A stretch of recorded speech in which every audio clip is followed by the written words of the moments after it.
Okay, it's 12 o'clock, and I think we'll just go ahead and start this today's presentation. Welcome, everybody. This is the first of a series of residency lunch and learns for the Bastyr students. What we've done is that on each day we have different themes, if you will. Today we'll be talking primarily about the group-based, the school-based residency programs. On the call right now is Dr. Kevin Barnett, who is the Sonoran University of Health Sciences Residency Director. I've also invited Dr. Jasmine Carino. She would be the Residency Director for the Canadian College of Naturopathic Medicine. I've requested a video from Dr. Dee Saunders. She won't be able to join us today. Once I have that video, I will certainly share it with the students. And of course, I also have a special presenter, Dr. Sarah Costa-Smith, and her resident will be talking about family health centers. Now, just some ground rules. So this event is being recorded. And so please mute your mics. You'll have an opportunity to ask questions, of course, either through the chat or by just unmuting your mic during the questions and answers portion. We'll try to stick to our time limits because, as you all know, that we have many presenters. So let me get the ball rolling by presenting about our school-based program here at Bastyr University. Bastyr University was first accredited by the CCNM, at least the residency portion was initially accredited by the CCNM in 2002. And currently it's comprised of the residency at the Bastyr Center for Natural Health, which is BCNH here in Washington, and the Bastyr University Clinic at San Diego, which is our branch campus down in San Diego, and of course the affiliate residency sites. The university, of course, has two main teaching clinics, the Bastyr Center for Natural Health here at Seattle, Washington, and at Bastyr University Clinic down in San Diego. Here at BCNH, we currently have four first-year residents in the first year, and one second-year resident, and one chief resident, which is actually our third-year resident. And at BUC, our residency program is primarily a first-year residency program, which accepts two first-year residency positions. This year, we only have one, and we're piloting a second-year program, which I think Dr. Alex Aponte Davila is joining us, and he'll be talking a little bit about the BUC residency in his second year as well. Now, this is just to give those on the call today an idea of the different types of focus, if you will. Primarily, of course, we have general medicine, and then oncology. We have some pediatric-based programs, one behavioral health program, and one program, and about three programs that are focused on sports and physical medicine. Now here at Bastyr University, so speaking primarily of the school-based program at BCNH and BUC, we rely on four core teaching and learning activities. It's based on one-on-one mentorship. Residents are assigned a mentor for the full year. They have an opportunity to work with this mentor both on shift and also opportunities to connect with them outside of the shift to discuss cases, to discuss research interests, or even future plans, either as a resident or as a future practitioner in the community. Of course, all residents at the Bastyr residency clinics, whether at BCNH or BUC, also primarily does a lot of patient care shifts, which is comprised of doing case review. You're part of the team of the healthcare team that sees patients either on your own as the resident supervisor or paired with faculty. We also do have regular case conferences and journal club, which occurs on Mondays, and residents are also expected to participate in presentations in faculty meetings and also encouraged to attend continuing educational workshops. Now, part of the practice management feature of our residency, which gives a resident opportunity to simulate private practice, is what's known as the resident care shift. And in this particular shift, you're here, you can market yourselves as private practitioners. And here you don't have to supervise students, and you always have access, of course, to your resident mentors. You're also encouraged to do speaking engagement and in public presentations. This is just sort of the 30,000-foot version of the clinical shift assignment. You know, in fall, you are paired to 6 faculty shifts and 1 resident care shift, and then the rest of the activity, the rest of the time is what's either designated admin time or self-study and research. Now, in addition to that, you also have responsibilities for on-call, leave line, and student communication, including marketing events. This is just an example of some of the available shifts. I'm not going to go into detail with this one, but suffice to say, we give the residents opportunities to write these different shifts at these external sites. Okay, Dr. Alex, are you available to at least talk a little bit about the BUC residency? Yeah, totally, Dr. Garcia. Thank you for your time. And so I'm Dr. Aponte Davila. I'm a graduate from Bastyr, Washington. I'm now doing my 2nd year residency in Bastyr, California, which is a position there at Pilton. And yeah, it has been a great experience teaching, seeing patients your first year. You're being able to help out in the clinic, do extra hours sub. You have a lot of mentorship, which is something that is a benefit compared to other type of residencies, that you'll have different styles of teaching, and you'll have mentorship from many approaches and ways. And as you can see, we have multiple different specialty shifts. Also, you'll get to teach. This is something that I wanna, if you're interested in the residency, you need to be ready to teach. And this is something that you need to take into account when you apply to this residency. I did teach class in the last quarter of my first year, and now I'm teaching a couple classes, and that's something you need to take into account. And also, when you work with students, which will have your team care shift, you need to be able to be a great teacher. So think about those details. And yeah, it's a great opportunity. I was a speaker in the AAMP conference last year, thanks to this residency, and they have provided me multiple opportunities to grow and to talk and to develop my skills. So it's a great opportunity. You guys will have my contact. If you have any more detailed questions, I'm always available to answer them. But yeah, it's a great opportunity. I'm very happy to be where I'm at, and hopefully we keep growing this residency program, which is so essential for our profession, Dr. Garcia. Thank you for your time. Okay, let's see. I know many applicants are interested in the residency salary. This is the CCNM recommended salary for the first year. Currently, it's at 38,000, but I remember that the CCNM is reviewing this particular level, so it might increase a little bit.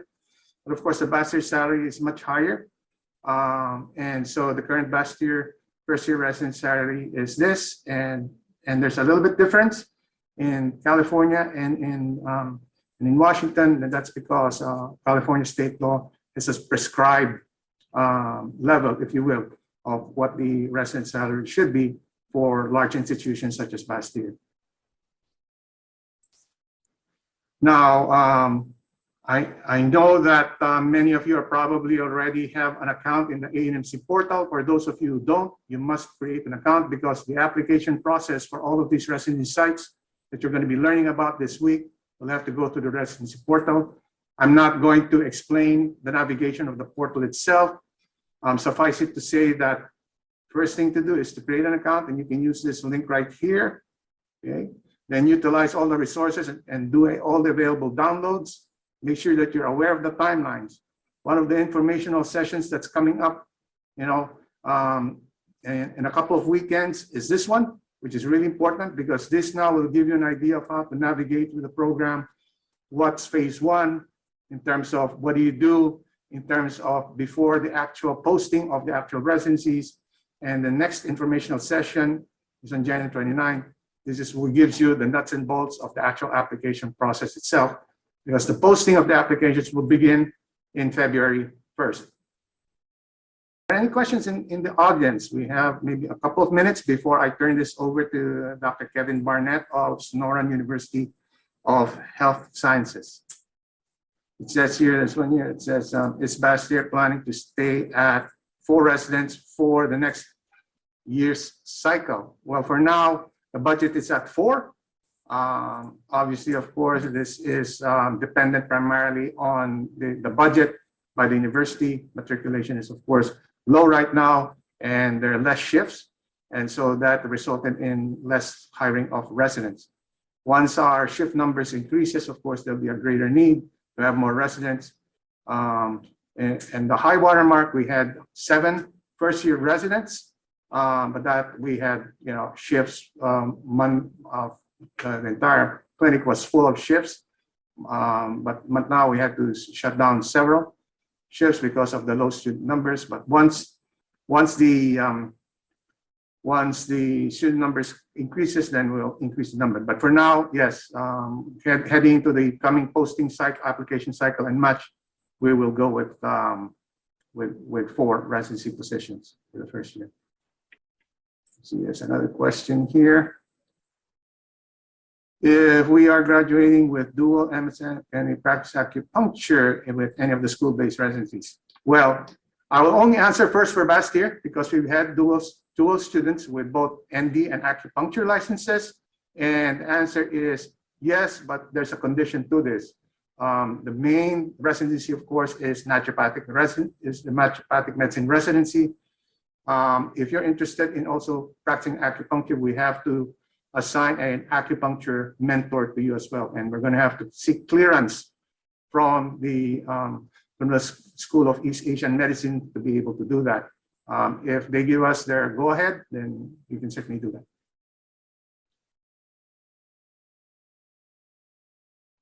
There's another question here. General medicine residency question: can we apply to a year after we graduate, or do we have to apply? You can certainly apply. Even after you graduated, after 1 to 2 years. I know there are some residents who even, or candidates who even apply up to 3 years out of graduation. There are, however, certain challenges, which means that some of the required documents will probably differ if you're more than 1 year out of residency. And we can certainly talk about that offline. So just send me an email and I can discuss this further with you. Okay, looks like I am going to turn this over now to Dr. Kevin Barnett.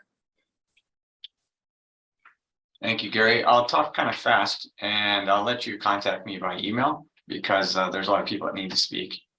So let me see if I can present this in Teams.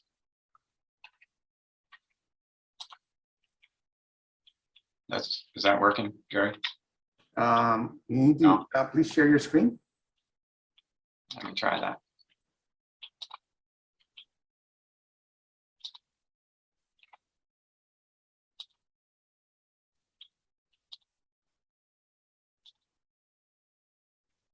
Okay. You can see All it? right, you see it. Okay, well, it'll look a little weird, but we'll do that. All right, so Sonoran University used to be Southwest College of Naturopathic Medicine. We do have a Institute for Botanical Research. It's a level 2, so it's opportunity for research. We have 2 on-campus clinics, the Sonoran University Medical Center, which has general medicine, and we have in a separate building here on campus, the Neil Royden Center for Regenerative Medicine, which we do physical medicine, acupuncture, spine and joint injections. We have a fluoroscopy room, so we do that. We have 5. I'll get to that. We have residents in both. So we have community clinics, which offer a lot of opportunities. The Roosevelt Health Center, as you can see, 19 different schools served. Hamilton Elementary, underserved communities, Sojourner Center, women and children affected by domestic violence, changing lives.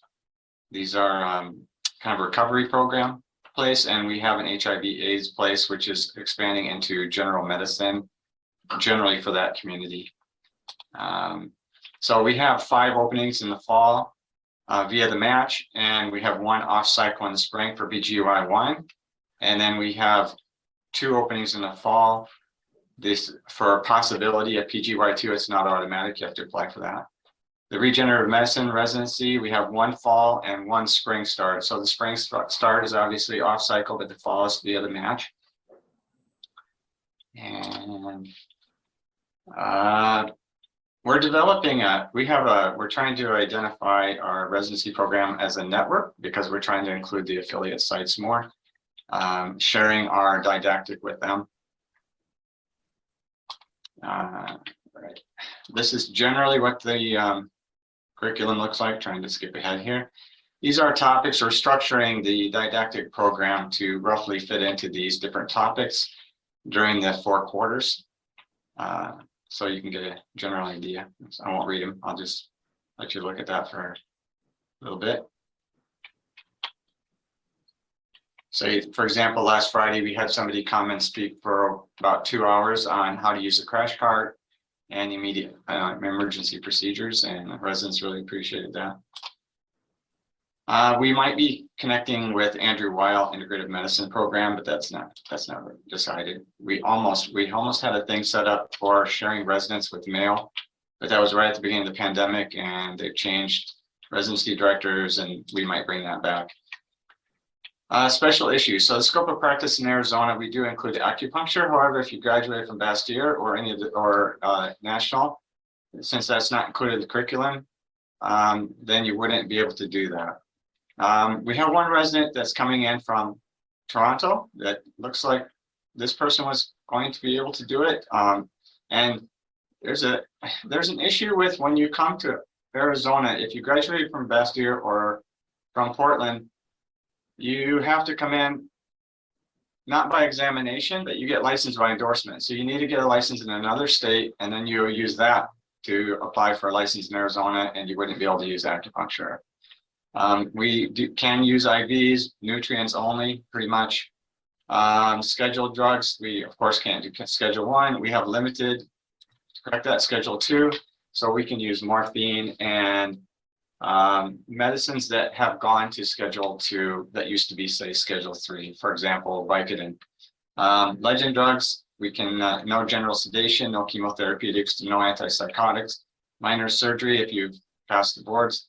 Obstetrics, same thing. Acupuncture, as I just mentioned, licensed by examination. If you're from CCNM and maybe Canada. This is what our workload generally looks like. So 6 shifts for PGY1. One of those could be an offsite. About an hour of didactic. We meet on Fridays at noon hour for didactic, and then a half hour to an hour on Tuesdays for logistical things, issues that come up and that sort of thing. PGY2, very similar, except you're getting more into teaching. I have 2 teaching rotations with students under you, and 4 without. You have an opportunity for a private shift at both times, although usually a delay in the first year getting started with the private shifts. Okay. We usually first year we'll have 2 4-hour on-call times, and second year we have 1 or none, depending. We have a new homeopathy residency as well, which is a PGY2. The salaries been moved up to 40,000 for PGY1 and 44 for PGY2 and 46 for the homeopathy PGY2. I think that's it. That's my contact information. Okay, any questions for Dr. Barnett from those online or locally here?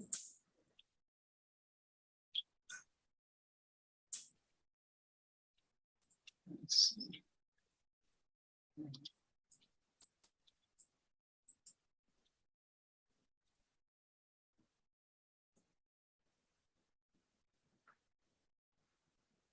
So Kevin, just to clarify, so if you're if you're a graduate of Bastyr University or of NUNM from Oregon, we first need to get a license from the state of Washington or the state of Oregon, and then get an endorsement. Any state, really. Any state, yeah. You can come and use that license to get it by endorsement rather than by examination. Yeah. So it's a little bit of a delay. You have to be on top of it. But we've had people come from Bastyr and other places, and it's worked out. But sometimes there's glitches with that. It's just, you have to be on top of it. And you mentioned something about a student that was coming in from CCNM. We have an MD IMG student who came through the Canada program. They have a program up there. Dr. Carino could talk about that. Apparently, she took acupuncture classes and enough that she was able to, so far, she hasn't got her license yet, but it looks like everything is going through so far and should get it within a week or two. So that might be one of the exceptions. Okay, let's see.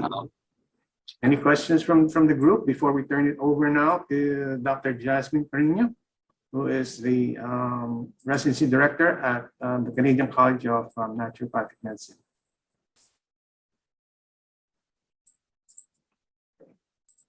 So, there's one that just came in.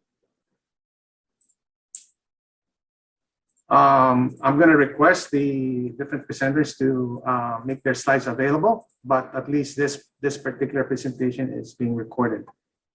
So at least you'll have this, and I'm going to request everybody to submit their slides later so that we can share it with the group. Okay. Now, next on our lineup today is Dr. Jasmine Carino. She is my counterpart at the Canadian College of Naturopathic Medicine. Dr. Jasmine, I'll make you the host so that you can, if you wish. Thank you. Hello, everyone. Share your slides. Okay, I'll share my slides in a second.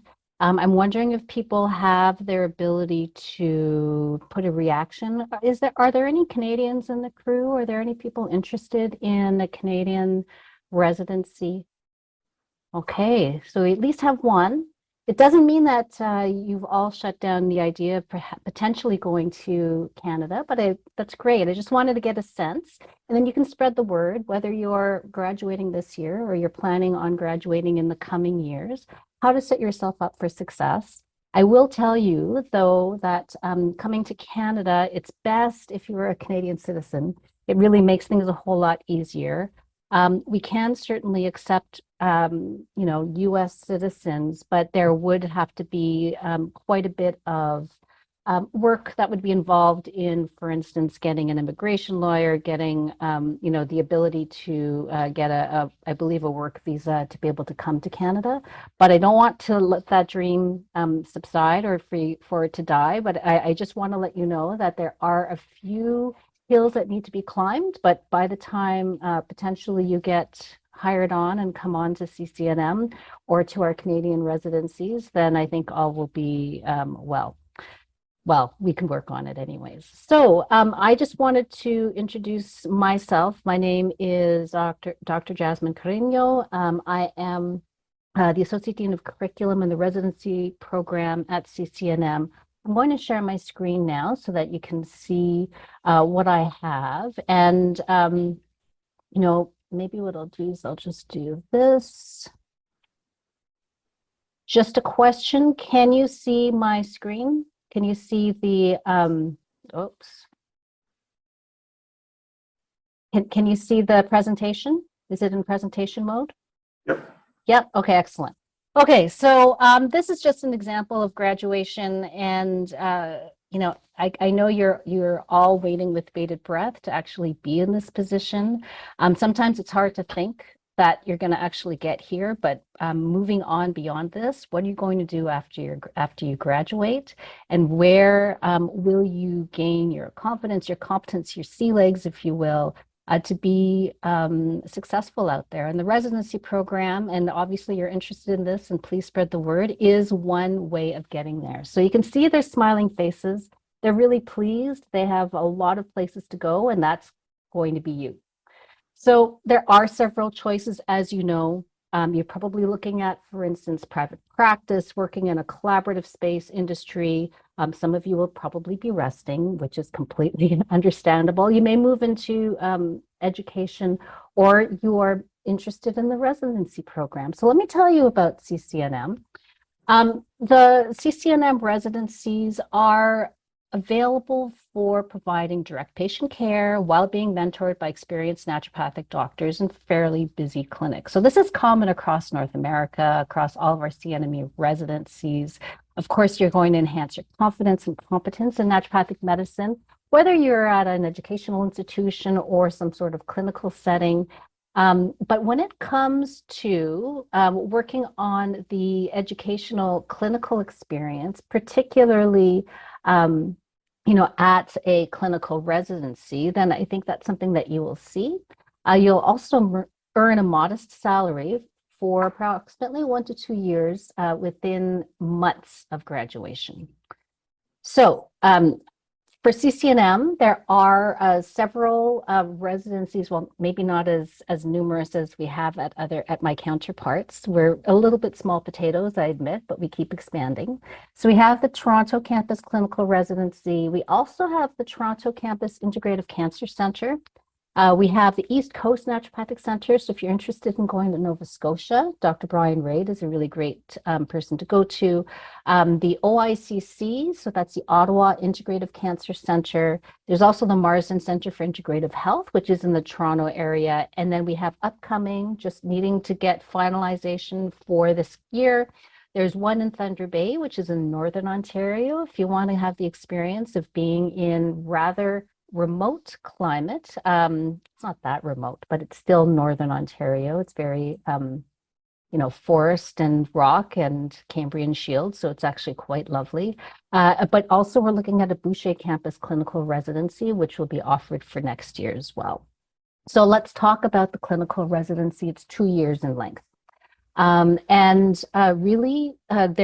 There are multiple hats that you will be wearing, just as in all of the other residencies that Dr. Garcia was talking about, as well as Dr. Barnett. There is clinical training, there is supervision of naturopathic doctors. What's really great is you also have an opportunity to develop and maintain a private practice.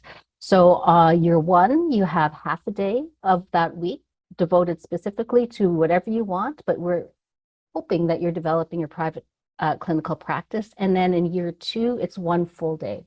So you'll have 4 days a week where you will be, working for CCNM and with CCNM and with the students and with patients, but then you'll also have 1 day to work on your own and build your own clinic. There's also opportunities to act as a teaching assistant, small group facilitator, sometimes instructor, depending on the course, depending on your level of expertise. And you would also, you are also expected to complete an approved research project by the end of each year. We have Dr. Stephanie Trowell, who is keeping track of everything that happens with the clinical residency. And I have some more points to discuss about that. But I just wanted to also highlight the CCNM Integrative Cancer Center. So this is a residency that also has rotations with different hospitals. It provides support for the ICC shift. So we do have a clinical rotation for our 4th-year interns who wish to focus on oncology. And they see patients under the guidance of our naturopathic doctors, supervisors, clinicians, and our residents support that as well. There's a lot of educational and professional support in this, and there's a 2-year program. So this is an example of this. These are patients from the ICC. It's actually quite remarkable. So I will say some other elements of the residency. So our CE program is fairly robust. So if you were to look at our continuing education program, and if you're interested, just look at CCNM and look under alumni, and you'll be able to kind of explore what the continuing education opportunities are. Pretty much it's all covered. We also have additional PDs. So I believe it's either $300 or $500 annually that you can pay, that we can pay for additional professional development. We also cover the cost of registration with the College of Naturopaths of Ontario. So that's a pretty decent thing to be offering. There's a mentorship program that we have. Also, our residents involved with community health centers. There's private practice. And then what I will say is we start in January. So the residency cycle starts in January. So even though we're part of this application process and you would get accepted and you would potentially, you would rank and we would rank and then we would say, great, you're starting in January.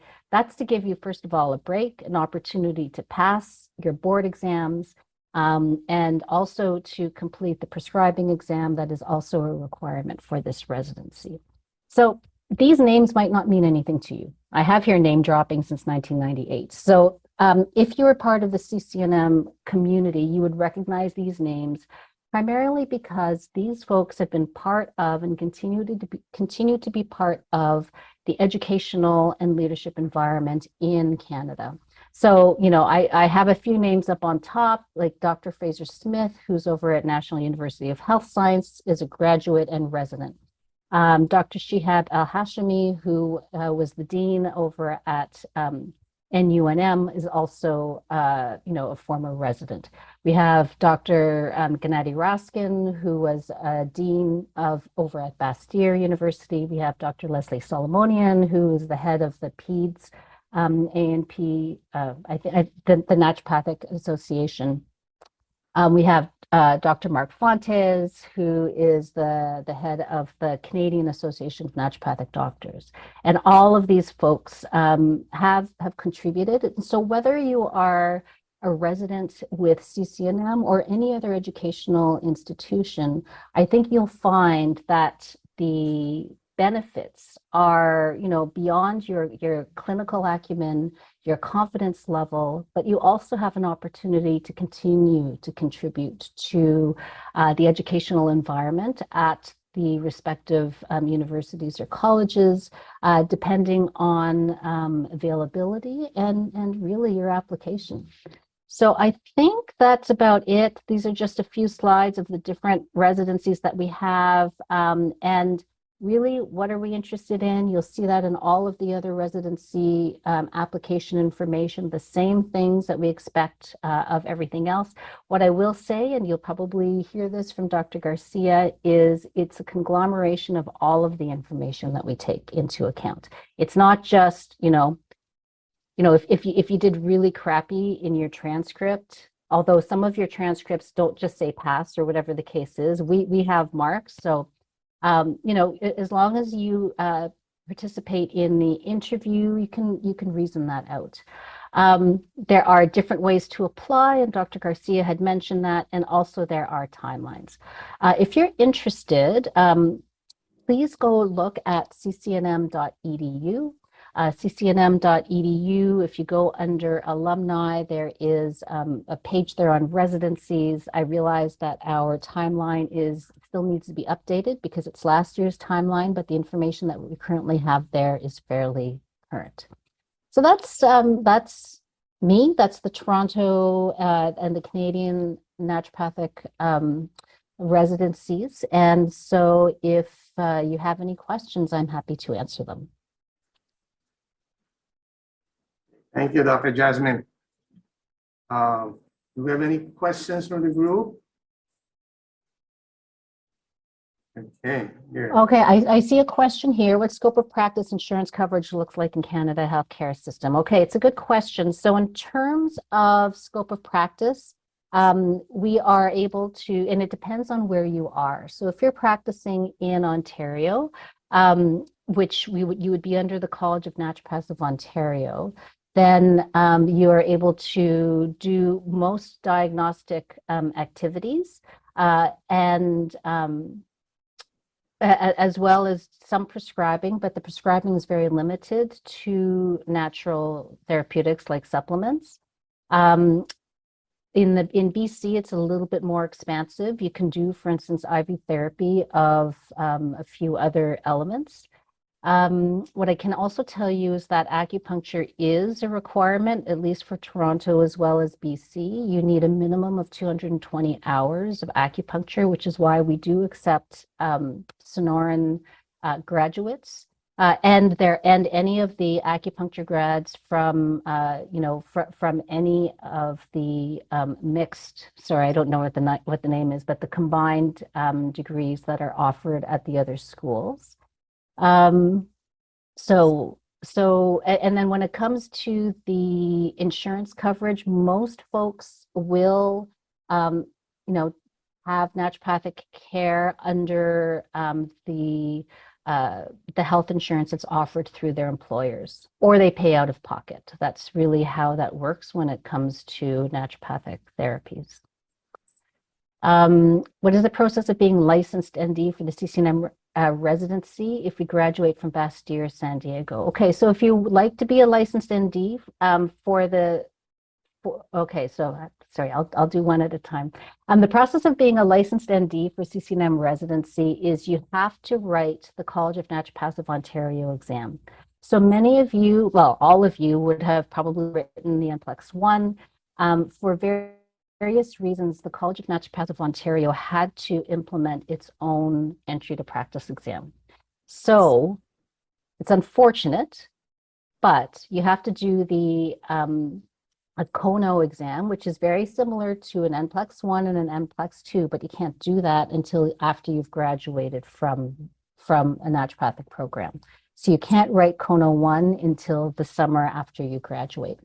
The other thing that you can do, which is I think is very similar to what Dr. Barnett had spoken about, is you could get a you could be registered or licensed from another jurisdiction, and then be able to, through our PLAR process, which is the I forget, prior learning and assessment review of your background, and I think it would actually be a natural process, be able to be registered in Ontario.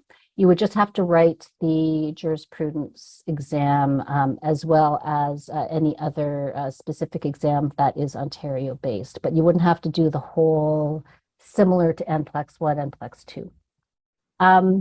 And so that is definitely possible. If you're not acupuncture trained, is that a deal breaker? I wouldn't say it's a deal breaker, but you need to be registered through the College of Naturopaths of Ontario.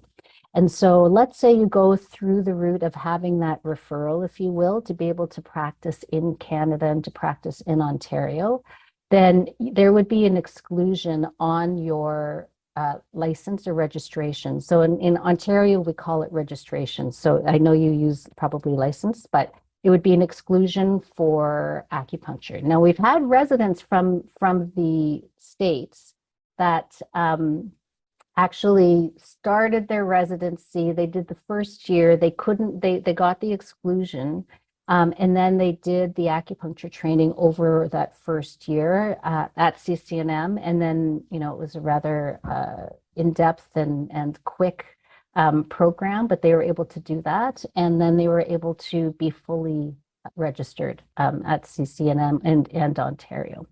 So in terms of the rules applying in BC, I would say that the answer is yes, at least for the registration through the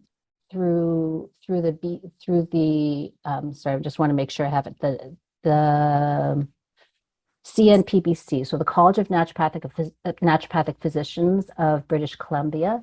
They have a requirement of having a minimum of, I believe, 220 hours. However, what's really interesting is that if you don't have those hours, you won't get that specific acupuncture license, if you will, or that exemption for you to be able to apply acupuncture. So my understanding is you can come into BC without having acupuncture. I'm sorry I don't have a very clear answer for that. I'll find out for you, and I'll add that to a comment to Dr. Garcia as we move forward. But I think we're going to be probably, I think you can still practice in BC without having acupuncture. I'm going to have to call time. because we have to move on. Thank you again, Dr. Jasmine, for presenting your residency program at CCNM. I just got an email link from NUNM, and what I will do, because I'm not so sure how long their video presentation is, I'll just send out a separate link after this afternoon's presentation to everybody, so that make it accessible for those that are on the call today and even for those who are not able to attend. This is the presentation from NUNM. So I'll move on now to our final guest today. We have Dr. Sarah Costa-Smith. She is our affiliate residency director at Family Health Centers in Okanagan, Washington. She used to be core faculty here at Bastyr Center for Natural Health and Bastyr University, Washington. And currently she oversees an advanced residency program with the university and at Family Health Centers. So Dr. Sarah, do you have any slides? I do. Available for us? Yeah, good afternoon. Let me see if I can do this. So let me just try to see if I can make you your host.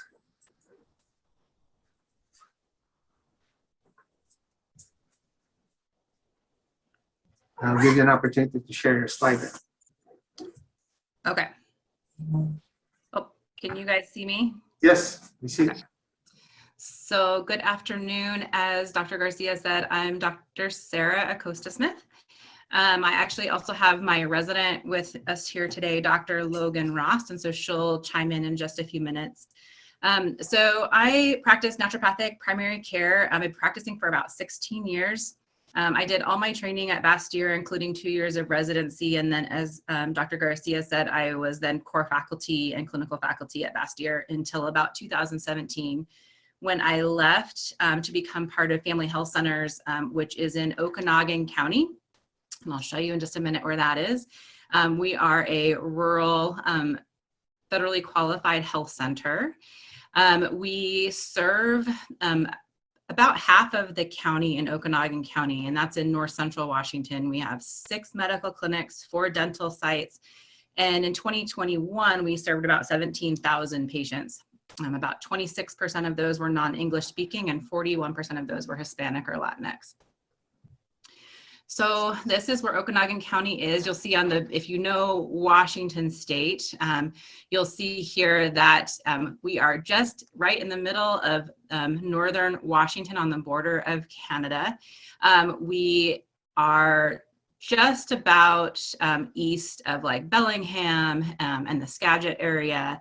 If you know where Winthrop and Twisp are, that those towns are in our county. And then we are also very close to Chelan.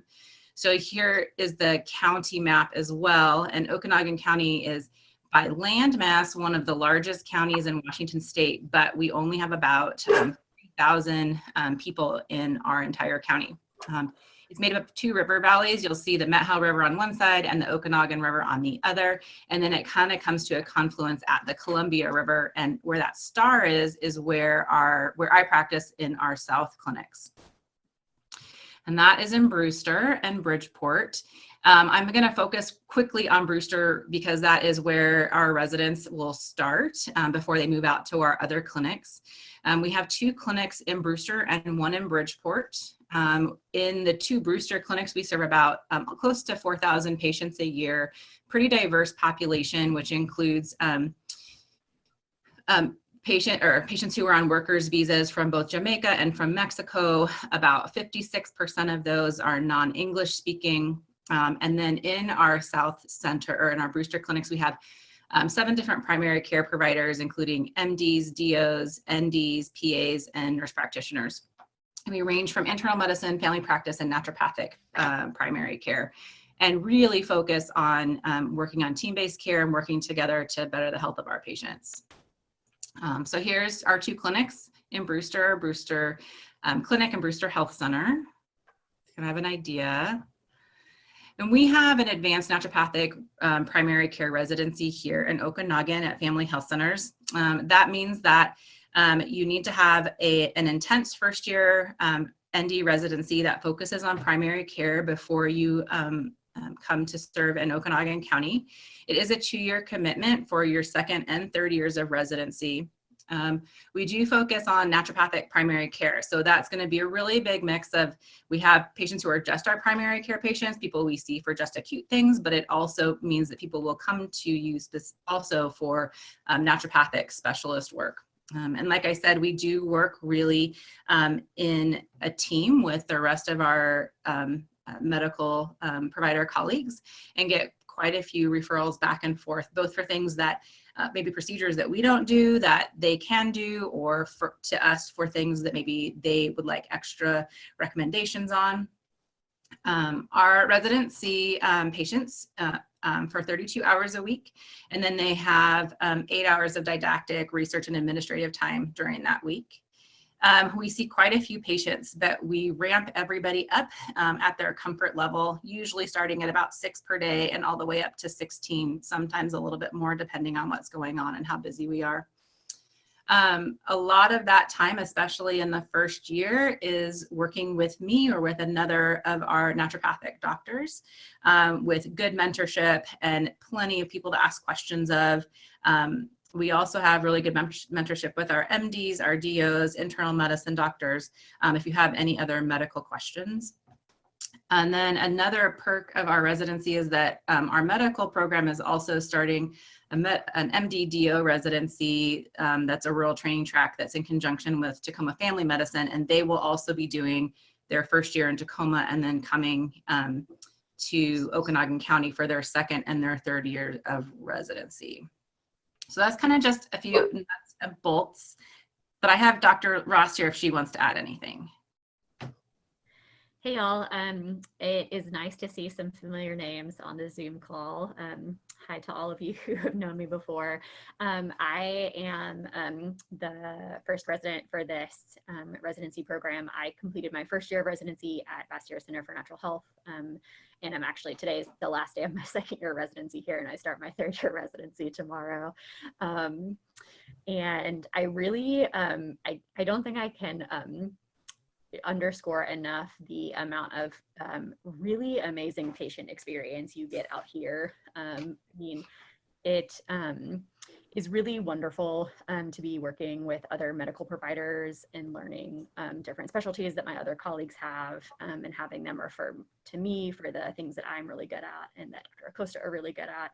But I have seen the breadth of clinical things out here. And I think one thing that I've heard when I've talked to some colleagues about this is that they don't want to move to a rural area or don't want to be in a rural area forever. And that is 100% understandable. I am lucky in that I really like living in this area.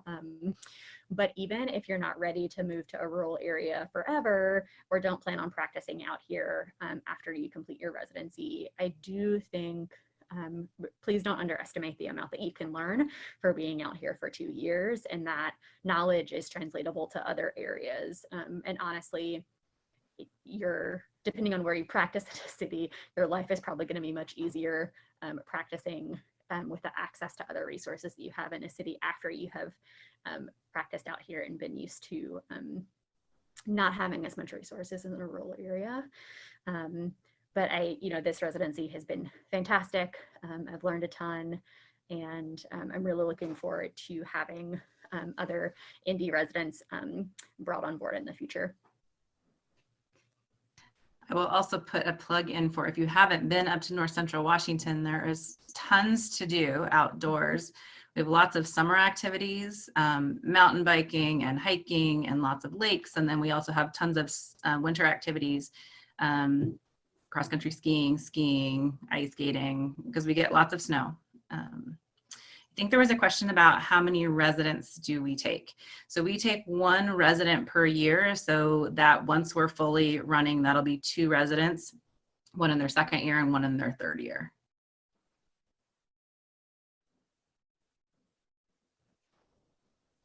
Any other questions? So just to be clear, what the Family Health Center's residency in Okanagan is offering is really an advanced year residency for now. which is after you complete a one-year residency, then there's an opportunity to continue a second and a third year. And what's nice about this one, of course, is that it's community health clinic-based program, and you get opportunity to rotate not only with Dr. Sarah over here and with Dr. Brendan,